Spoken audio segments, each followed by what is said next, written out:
It is the year 1296. Edinburgh.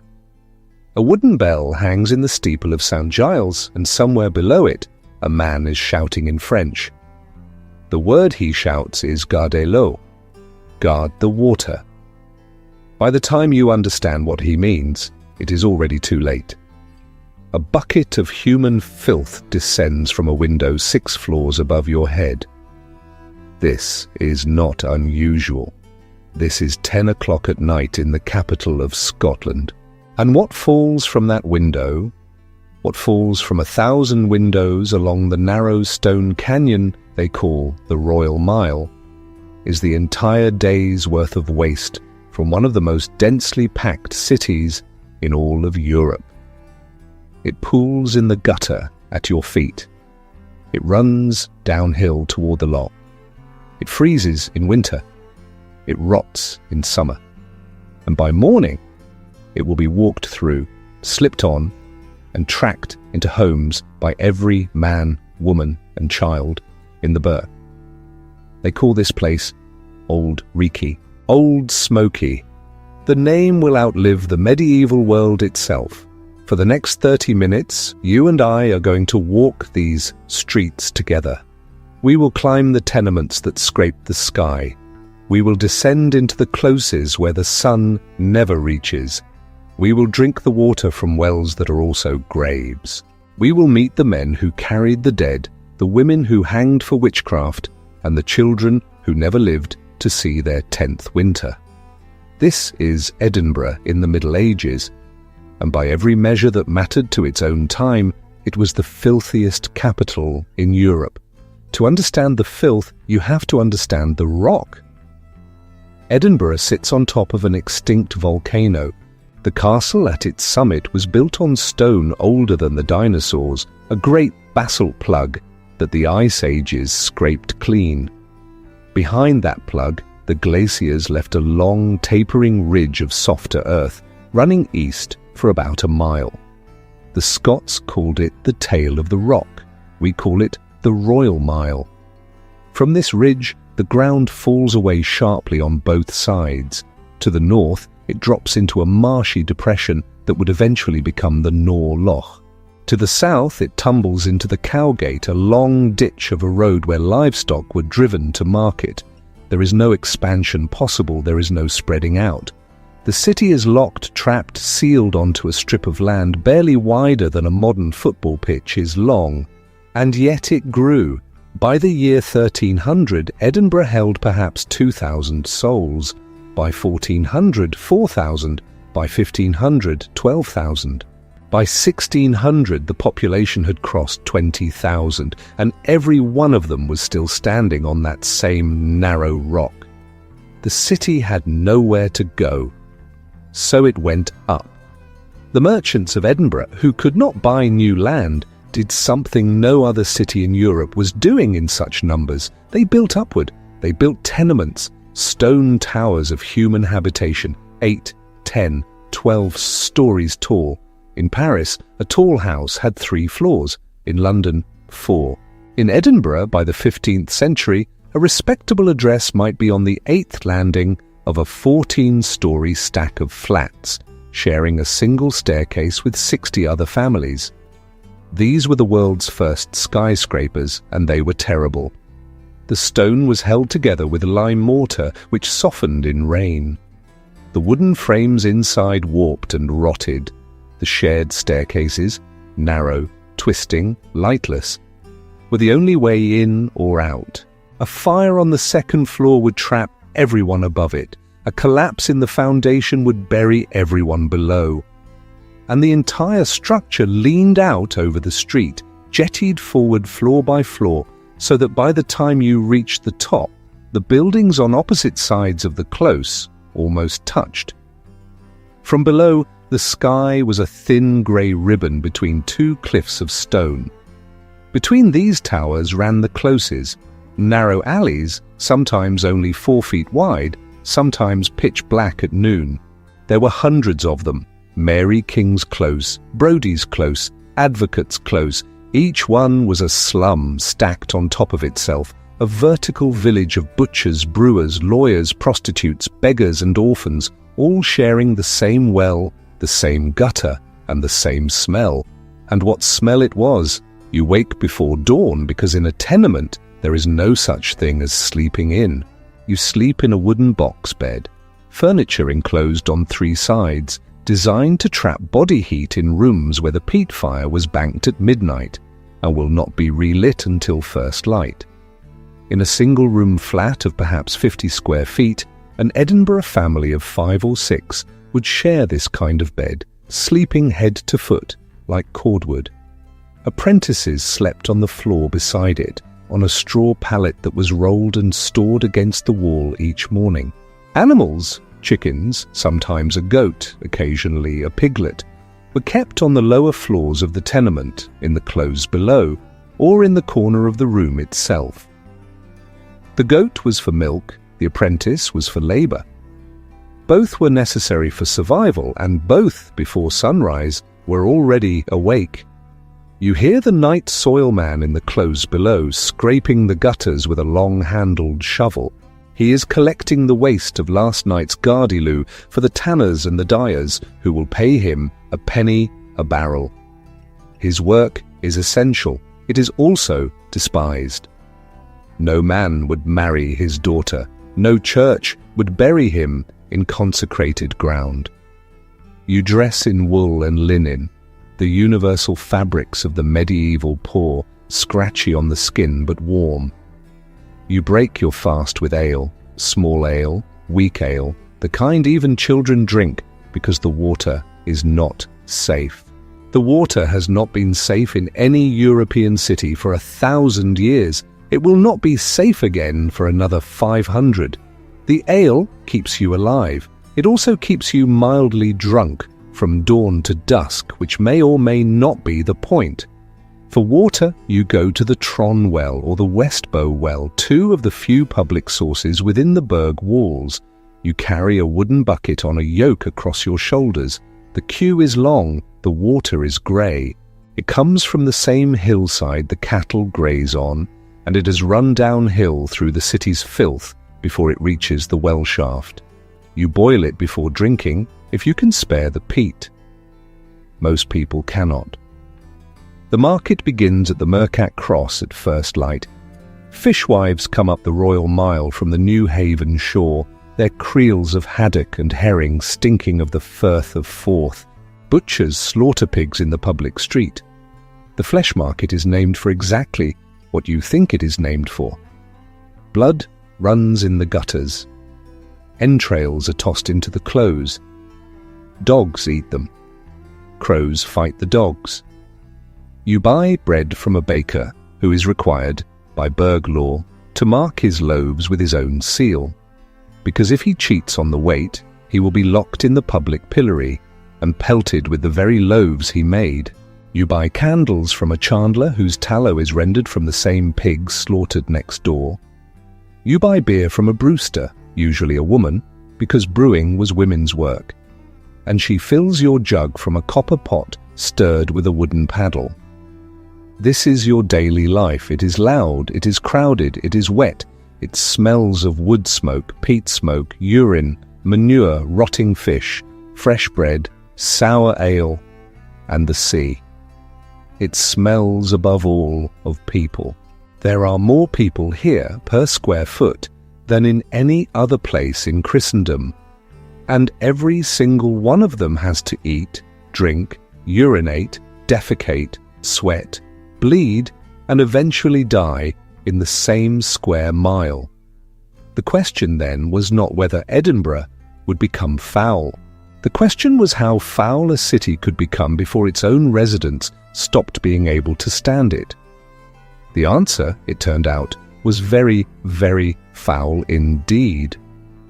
The curfew bell of St. Giles rings at 10 o'clock each night. When it rings, the people of Edinburgh do something that visitors from London, Paris and Cologne would describe for the next 4 centuries with a kind of horrified awe. They open their windows. They lift their chamber pots, and they tip the entire day's waste, urine, excrement, rotten food, dirty dishwater, the contents of every basin and bowl in every flat above the street, directly into the close below. The warning shout is Gardyloo. It comes from the Norman French gardes l'eau. Beware the water. The Scots, never a people for elegant pronunciation, mashed it into a single bark, Gardyloo. By the 15th century, every child in Edinburgh learned the word before they learned to read. The proper procedure was this: you opened the window, you leaned out, you shouted Gardyloo as loud as you could 3 times if you were polite, once if you were not, and then you waited a count of 3 before tipping. The count of 3 was the entire safety system for several thousand pedestrians. If a man was walking below, a respectable burgess in good wool, a priest on his way to the Tolbooth Kirk, a Highland drover bringing cattle to market, he would shout back. The standard reply was hold your hand, hold your hand. If you were quick, you pressed yourself against the nearest stone wall and waited. If you were slow or drunk or deaf or simply unlucky, well, there is a Scottish word for what fell on you. The word is Gardyloo, and it is a polite word because the impolite words are not fit for any retelling. By 11 o'clock the streets of Edinburgh ran. They ran with rivers of human filth. The slope of the Royal Mile carried it downhill, east toward the Norloch and south into the Cowgate. In the closes, where there was no slope, it pooled, it congealed, it froze in February into yellow-brown ice you could chip with a knife. It melted in April into a slurry that splashed up your stockings as high as the knee. It bred in July every fly in Lothian. The town council, year after year, tried to legislate the practice out of existence. The records of the Burgh Court survive. In 1397, Gardyloo was punishable by a fine of 8 pennies, in 1450 by a fine of 20, in 1520 by a flogging at the Mercat Cross. None of it worked. There were no toilets. There were no sewers. There was nowhere else for the waste to go. What there was, in the smarter houses, was a thing called a close stool. It was a wooden box with a hole in the top and a chamber pot inside. The pot was emptied, by a servant, if you had one, or by yourself, if you did not, every morning at sunrise. The contents went out the window all the same. The close stool simply meant that a wealthy family did not have to look at the chamber pot during the day. It changed nothing about where the contents ended up. The Norloch, the lake that lay just north of the Royal Mile, where Prince's Street Gardens now stand, was Edinburgh's open sewer. Every gutter in the city drained, eventually, into its waters. By the year 1500, the loch was no longer a lake. It was a stew. It was a thick, black, suppurating sink of human waste, animal carcasses, butcher's offal, and tannery runoff. In summer, the smell from the Norloch could be detected a mile downwind, in the green fields of what is now the new town. In winter, the surface froze hard enough to skate on, and children did skate on it because medieval children were apparently afraid of nothing. The visitors from south of the border, when they came with their pens ready, and they left with their pens shaking. Daniel Defoe, the Englishman who wrote Robinson Crusoe, visited Edinburgh in the 1720s and described the old town as the most crowded place he had ever entered, with closes so packed that strangers could not pass each other without turning sideways. Edward Topham, who published his Letters from Edinburgh in 1775, said the air in the alleys of the Royal Mile was the most offensive he had ever endured anywhere in Britain or on the European continent. Samuel Johnson, the great London lexicographer, visited in 1773 with his biographer James Boswell. Boswell, with characteristic Scottish defensiveness, later wrote in his journal that he had been mortified by what assailed Johnson's senses as they walked up the high street that first evening. what he carefully called the evening effluvia of Edinburgh. Dr. Johnson was not a man easily mortified. The effluvia were bad, and these men were describing Edinburgh in the 18th century, when the city had already begun to clean itself, when the worst of the medieval centuries were already 200 years in the past. The medieval city, the city we are walking through tonight, was worse, much worse. The loch was also where Edinburgh dumped its accused witches, but we will come to the witches in a moment. First, let me ask you something. Because what I am about to describe to you is the kind of detail that gets buried in textbooks, the kind of thing that historians know but never tell. And I want you to remember who told you.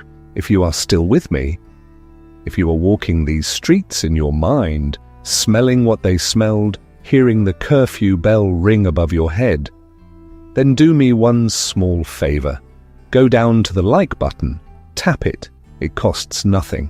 It tells the algorithm to show this story to one more person somewhere in the world who needs to hear it. And if you are not yet subscribed to Walter Reconstructs History, if you have not yet joined us on these journeys into the lost centuries, subscribe now. We are rebuilding the past, one filthy, beautiful, terrible street at a time. And there are many streets left to walk. Now, the witches. Before the witches, the disease. The Black Death reached Edinburgh in the autumn of 1349. It came up from the south, carried on the boots of soldiers returning from English wars, and on the rats that came with the wool ships from Berwick.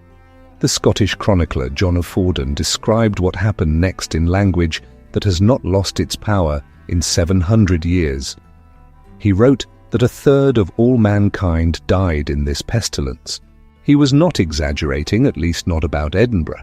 The city's population in 1349 was probably around 4,000. By the spring of 1351, it was less than 3. 1,200 souls, give or take, simply gone. The plague did not care for the Gardyloo or the close stool. It did not care for the loch or the wells. It rode on fleas. It rode on breath. It rode on the warm bodies pressed together in tenements 8 stories tall, sharing the same air, the same stairs, the same fate. When a household took ill, the burgh authorities did something that sounds, to modern ears, almost too cruel to believe. They nailed the door shut. They marked it with a white cross. They posted a watchman with a halberd to stop anyone from breaking the seal. The family inside was given food and water through a small hatch in the wall, lowered by rope, for as long as anyone inside was still alive to take it. When the family stopped collecting the food, the door was opened, the bodies were dragged out, and the flat was burned. This is the origin of the legend of Mary King's Close. The story, as it is told today on candlelit ghost tours through the surviving underground close beneath the city chambers, is that an entire street of plague victims was walled up alive in the year 1645 when the pestilence returned. The story is mostly myth. The residents of Mary King's Close were not walled up alive, but the close was sealed during plague years. The residents were quarantined, most of them died, and the close itself, with all its furnishings and tools and small domestic miseries, was later built over and forgotten, until the 20th century discovered it again, perfectly preserved beneath the streets of modern Edinburgh. A fossilized slum from the worst years of the plague. You can walk it now. You can stand in rooms where families of Edinburgh lived their entire lives. Rooms preserved beneath the modern city, with the soot of centuries-old cooking fires still darkening the stone, with hearths long cold, with narrow stairwells leading, today, only to dead ends in the foundations of buildings constructed in 1753. The cooking pots have been removed for museum display. The beds are gone, but the rooms themselves remain, and they are very, very small. In one of those rooms, a small flat at the bottom of the close, where the walls still bear the soot marks of 15th century cooking fires, There is a tradition that began in the 1990s and has not stopped. Visitors leave dolls, small dolls, cheap dolls from gift shops, sometimes elaborate handmade dolls, sometimes nothing more than a child's rag wrapped in a bit of ribbon. They leave them in piles on the floor. They leave them on the small wooden stool by the window. They leave them on the cold stone of the hearth where no fire has burned in 300 years. The reason is a story, quite possibly invented by a visiting Japanese psychic in 1992, but now so deeply rooted in Edinburgh folklore that no one can untangle it from truth. About a small ghost called Annie, said to be the spirit of a plague-orphaned girl who died alone in this room when her family was taken from her one by one. The dolls are for her, to keep her company, to make up for the centuries no one came. It is the most visited spot in the close. Tour guides say that the pile of dolls grows weekly. Some of them are dated, some of them carry small notes. The notes say things like, "This one is from Sarah, age 8, who hopes you are not alone anymore." The notes are written by living children to a girl who has been dead for the better part of 4 centuries. And whether you believe in ghosts or not, the room makes you stop talking when you enter it. Even the children stop talking. Something about the air. The plague returned to Edinburgh again and again. In 1361, the Great Mortality. In 1379, the Second Pestilence. In 1439, in 1456, in 1514, in 1529, in 1538, in 1584. The longest siege any medieval city ever faced was not a war. It was the centuries-long visit of a microbe that no one could see, fight, or pray away. Bodies were collected each morning by men called searchers. They walked the closes with long staves and white cloaks, knocking on doors, demanding to know who within had died. The dead were dragged to plague pits dug in the Berg Muir, the common land south of the city. They were buried without coffins, without prayers, without names. Sometimes the pits were dug shallow because there were not enough living men strong enough to dig them deep. In the next thaw, the pits would open. The smell again would carry on the wind. And under it all, like a heartbeat, the city could not stop. The Gardyloo continued. Curfew bell at 10. The shout from the window. The waste pouring down. Even during the plague years, even when the searcher knocked on the door. Edinburgh did not stop being Edinburgh just because Edinburgh was dying. The Grass Market is a long, open square at the foot of the Castle Rock. In medieval times, it was a livestock market. Cattle were sold there, and sheep, and on certain days, men. The Gallows of Edinburgh stood at the east end of the Grass Market from at least the 14th century. They were a simple wooden frame, painted black, with a beam high enough that a hanged man's feet would not touch the cobbles. Crowds would gather, pie sellers would work the edges, children would be lifted to their fathers' shoulders. The condemned would be marched down from the Tolbooth prison, Edinburgh's grim stone jail, halfway down the Royal Mile, and they would be allowed, by long-standing custom, a final dram of whiskey at one of the public houses along the route. Some of those inns still stand in the Grass Market today. They are among the oldest pubs in Scotland. The crimes for which a man could hang in medieval Edinburgh were many. Murder, of course. Theft above the value of 40 shillings. Treason. Heresy. Witchcraft, in the centuries when the witch panic raged, but also returning to the burgh after banishment. Striking a magistrate. Counterfeiting the king's coin. Forging a charter. Stealing a horse. Stealing a sheep. Stealing, in at least one recorded burgh court case, a single goose. Hanging was the merciful death. The unmerciful death was reserved for a particular kind of criminal, and Edinburgh had a particular machine for it. It was called the Maiden. The Maiden was a Scottish guillotine built in the 1560s by the Edinburgh Town Council and modelled on a Halifax design from the north of England. It stood at the Mercat Cross just outside St Giles. It was a tall wooden frame with a heavy iron-shod blade that ran in oak grooves. The blade was hoisted by a rope. The rope was held by a pin. The pin was pulled by the executioner. The Maiden took heads cleanly and quickly. It was, by the standards of its time, almost humane. It killed earls. It killed regents. It killed a man named James Douglas, the Earl of Morton, who was himself the one who had ordered the Maiden built, and who, in 1581, became one of its most famous victims. The Maiden is still on display today in the National Museum of Scotland. You can look at the blade. The blade has not been cleaned, but for the witches the punishment was different. Between roughly 1590 and 1727, Scotland executed somewhere between 2,000 and 4,000 accused witches. Per capita, this is one of the highest rates of witch killing in European history. 5 times the rate of England, 10 times the rate of much of the continent. Edinburgh was the centre of the panic. The trials were held in the Tolbooth. The executions were held on the Castle Hill just above the city. The most famous witch trial in Scottish history began in the autumn of 1590, when a servant girl named Gallows Duncan was discovered by her master to be performing what he believed were impossible cures. He tortured her. She named accomplices, they named more.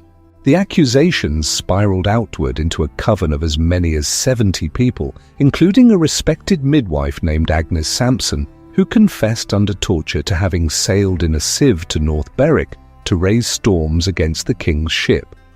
The king in question was James VI of Scotland, soon to be James I of England, the same king who would commission the King James Bible, and he was personally present at the interrogations. He had returned from Denmark with his new bride only months earlier, and the voyage home had been struck by terrible storms. Now, faced with confessed witches who said they had caused those storms, he sat in the Tolbooth and questioned them himself, in his own voice, with his own questions. The case so consumed him that he later wrote a book on the subject, Demonologie, published in 1597, that would influence witch trials across Britain for the next 100 years. Shakespeare read it. Macbeth came out of it.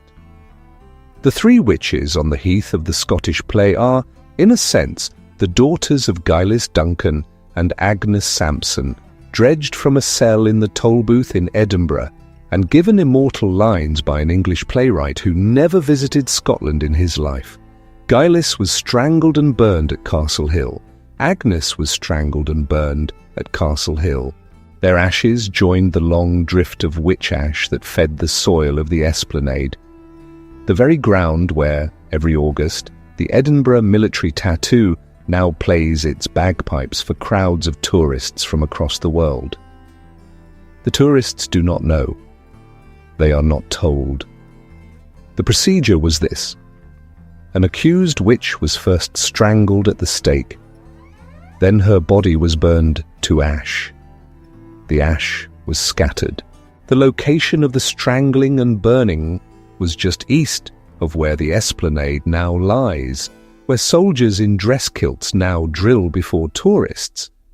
There is a small bronze fountain there today, called the Witch's Well, that commemorates the dead. Most visitors walk past it without seeing it. The Norloch had its own role. Suspected witches were sometimes ducked in its black water as a test. A witch, it was believed, would float. An innocent woman would sink. The logic was airtight if one accepted the premises. The premises were that water, being holy, would reject a witch's body. Many women drowned during the test, which was taken as proof of innocence. Many women floated, which was taken as proof of guilt. The result, either way, was the same. By the end of the 17th century, the practice was beginning to fade. By the early 18th, it had stopped. The last legal execution of a witch in Scotland was in 1727. Her name was Janet Horne. She was burned in Dornoch. She was, by all surviving accounts, an elderly woman with senile dementia. They smeared her with tar. They set her in a barrel. They lit the fire. The crowd watched. And that was the end. Edinburgh did not stay this way. In 1767, a young architect named James Craig won a competition to design a new town, a planned, gridded, broad-streeted modern town on the empty fields north of the Norloch. The town council drained the loch. They built a bridge across the chasm. And one by one, the wealthy families of the old town began to move out across the bridge into the wide, pale Georgian terraces of the new town. They left behind the tenements, the closes, the Gardyloo, the smells, and the centuries-old rhythms of the medieval burg. The poor, of course, did not move. They could not. They stayed in the old town. The old town became a slum and remained a slum, and the conditions in some of the closes in the 1860s were arguably worse than they had been in the 14th century, because now there were 40,000 people pressed into the same square mile that had once held 4. The Gardyloo continued in the poorest streets until the 1860s. Indoor plumbing did not become widespread in the old town until after the Public Health Act of 1867. The Norloch was never refilled. Prince's street gardens grew over its bed. The Witch's Well was placed on the wall above. The Maiden was retired to a museum. The plague pits in the Burg Muir were paved over and built upon. They are still there, under the floors of modern Edinburgh, under the cafes and the chain stores and the hostels, waiting. The nickname stuck: Auld Reekie, Old Smoky. You can still hear it today, mostly from older Edinburgh men who remember the smell of coal fires from before the Clean Air Acts. They use it with a kind of grim affection, the way you might speak of a difficult parent, the way you might speak of any place that almost killed you, and yet, somehow, you cannot quite bring yourself to leave. That is medieval Edinburgh, the filthiest capital in Europe. A city built on a rock packed to the sky, drowning in its own waste, dying in its own plagues, hanging its own poor, burning its own women, and yet alive, somehow, vital, raucous, brilliant, the city that would in the next century give the world David Hume, Adam Smith, James Hutton, and the entire Scottish Enlightenment. The Enlightenment that would, in fact, dream up the modern world from inside the smoke. That is the strange thing about cities like this one. They are not merely terrible places, they are terrible places that somehow produce the most extraordinary minds. Perhaps because the press of bodies, the press of suffering, the press of mortality itself has a way of sharpening the mind that comfort never could. Now I want to hear from you, Walter Reconstructs. History is a channel built on questions. What city should we walk through next? What century should we visit? Would you like me to take you to the canals of medieval Venice?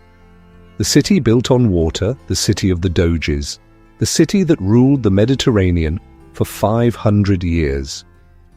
Or to the rooftops of medieval Cairo, the largest city in the world in the year 1200, the city of the Mamluks and the call to prayer. Or to the alleys of medieval Constantinople, the dying capital of an empire that should have been gone long centuries before it fell. Tell me in the comments below. Tell me which city, which century, which world. And if you have made it all the way to the end of this video, if you have walked every close with me, smelled every gutter, watched every Gardyloo fall, then thank you. Thank you for your time. Time, in the end, is the only thing any of us truly have to give. Until the next one, this has been Walter Reconstructs History.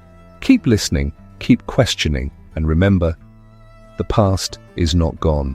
It is only buried just under our feet, waiting for the next person who is curious enough to dig.